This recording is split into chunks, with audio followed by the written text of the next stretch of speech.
বিসমিল্লাহির রহমানির রহিম। আসসালামু আলাইকুম।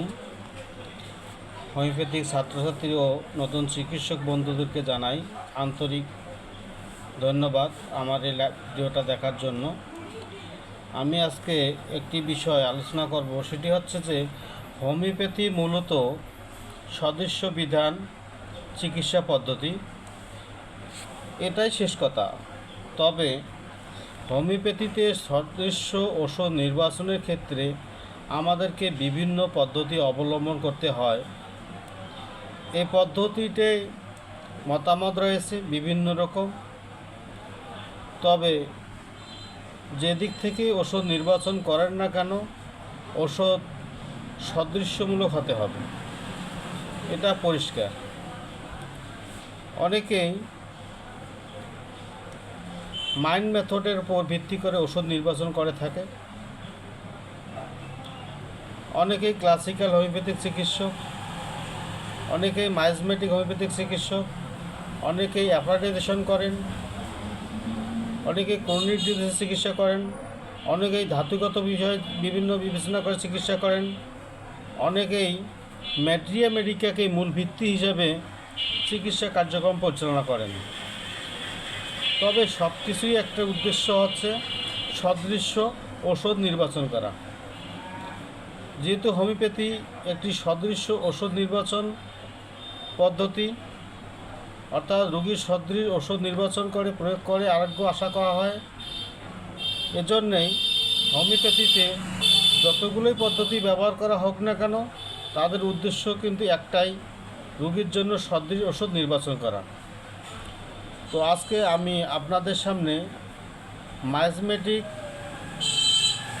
বা মায়াজম পদ্ধতির কিছু কথা শেয়ার করব।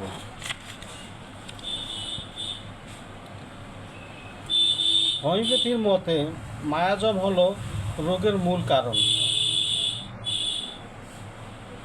রোগের মূল কারণ হিসাবে ধরা হয়েছে মায়াজমকে, এবং জীবাণুগুলো হচ্ছে উত্তেজক কারণ। অর্থাৎ যেসব প্রাকৃতিক অদৃশ্য কারণসমূহতে রোগের উৎপত্তি হয় সেই সব কারণসমূহকে মায়াজম বলে। যেসব প্রাকৃতিক অদৃশ্য কারণসমূহতে রোগের উৎপত্তি হয় সেই সব কারণকে বা কারণসমূহকে মায়াজম বলে। এইখানে ডাক্তার মহাত্মা হ্যানিম্যান স্যার একটি মতামত দিয়েছেন, চির বা অচির সব রোগেরই মায়াজম অশুভ প্রভাবের সৃষ্টি হয়। অর্থাৎ ক্রনিক ডিজিজ বা অ্যাকুট ডিজিজ সকল ডিজিজেই কোনো না কোনো মায়াজমের অশুভ প্রভাবে সৃষ্টি হয়। মায়াজম শব্দ বলতে আমরা বুঝি উপবিষ বা দূষিত বাষ্প, দূষিত প্রভাব, ক্ষতিকর বাষ্প, সংক্রামক উপাদান ইত্যাদি।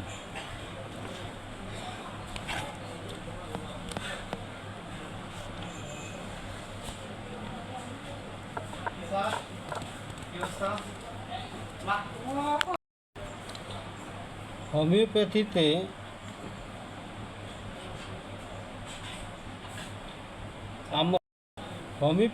আমরা 4 ধরনের মায়াজম দেখতে পাই, অর্থাৎ 4 ধরনের মায়াজমযুক্ত ব্যক্তিকে দেখতে পাই, যেগুলোকে আমরা জানি শরিক, সিফিলিটিক, সাইকোটিক এবং টিউবাকুলার।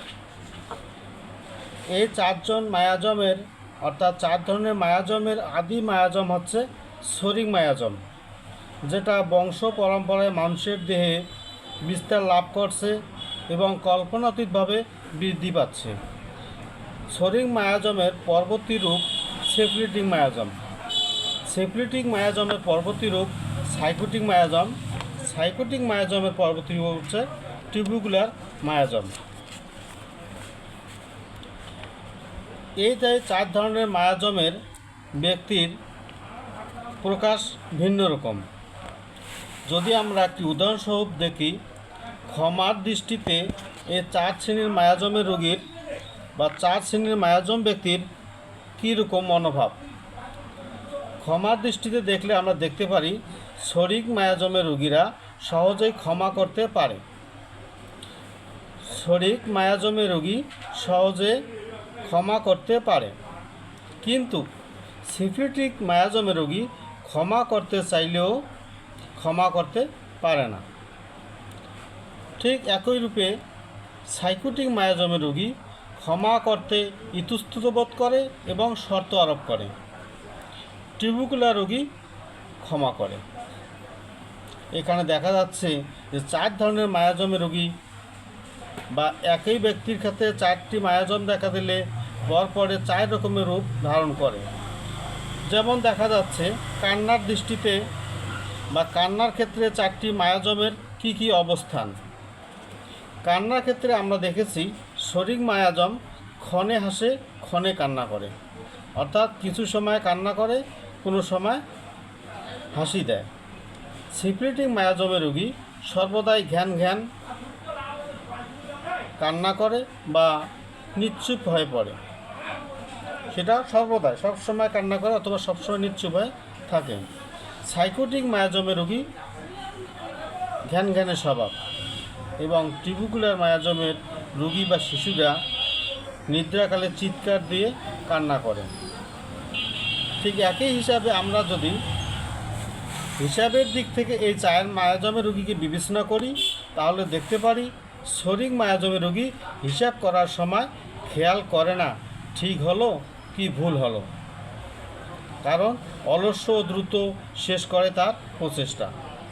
অর্থাৎ কোনো কাজের জন্য বা কোনো কর্মের ভুল শুদ্ধ না জেনে তাড়াতাড়ি কাজ শেষ করার উপায় খোঁজে, এটি হচ্ছে শরিক মায়াজম। সিফিলিটিক মায়াজম চিন্তা শক্তির অক্ষমতার জন্য হিসাব নিকাশে অক্ষম, অর্থাৎ সে যে হিসাব করবে তার এই ক্ষমতা না থাকার কারণে সে হিসাব করতে চায় না। এটা হচ্ছে সিফিলিটিক রোগী। সাইকোটিক রোগী বা সাইকোটিক রোগীর মায়াজমে আমরা যদি দেখি হিসাবের ক্ষেত্রে বারবার মিলিয়ে দেখে, অর্থাৎ হিসাব বারবার মিল করে দেখে ভুল হলো কি না। টিউবুকুলারের ক্ষেত্রে আমরা দেখি টিউবুকুলার রোগীর মায়াজমে রোগী আমরা দেখি মাঝে মধ্যে খুব ভালো হিসাব করে, আবার কখনো কখনো চিন্তা শক্তির অক্ষমতার জন্য হিসাব নিকাশে অক্ষমতা দেখায়।